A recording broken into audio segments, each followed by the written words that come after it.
Mahabharata, Chapter 58. The Pandava, Generalissimo. Govinda reached Upaplavya and told the Pandavas what had happened in Hastinapur. I spoke, urging what was right and what was also good for them, but it was all in vain. There is now no way out except the fourth, that is, the last alternative of war. The foolish Duryodhana would not listen to the advice tendered to him by the elders in the assembly. We must now prepare for war without delay. Kurukshetra is waiting for the Holocaust.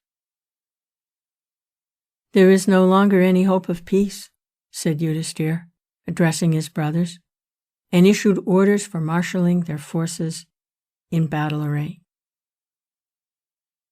They formed the army in 7 divisions and appointed Drupada, Virata, Drishtadyumna, Shikandin, Satyaki, Chekitana, and Bhimasen at the head of each division.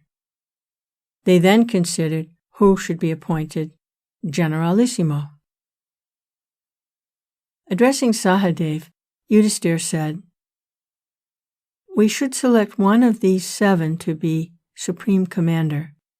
He should be one capable of successfully facing the great Bhishma, who can burn enemies to ashes. He should be one who knows how to dispose his forces as circumstances require from time to time. Who do you think is the most fitted for this responsibility?" In the olden days, it was a practice to ascertain the views of younger people first, before consulting elders. This instilled enthusiasm and self-confidence in the younger folk. If the elders were consulted first, it would not be possible for others to speak with freedom, and even honest differences of opinion might savor of disrespect. Let us take our Supreme Commander, the King of Virata, who helped us when we lived in disguise, and with whose support we now demand our share of the kingdom, replied Sahadev. It seems to me best to make Drupada the Generalissimo, for, in point of age, wisdom, courage, birth, and strength, he is supreme, said Nakula.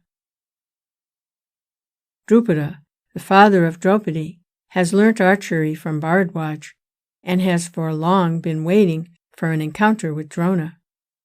He is much respected by all kings, and is supporting us as if we were his own sons.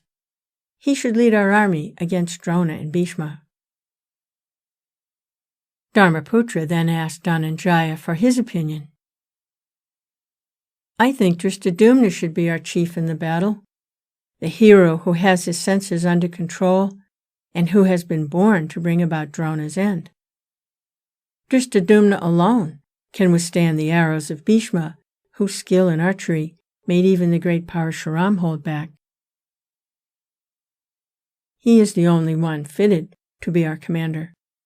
I can think of no one else, replied Arjuna.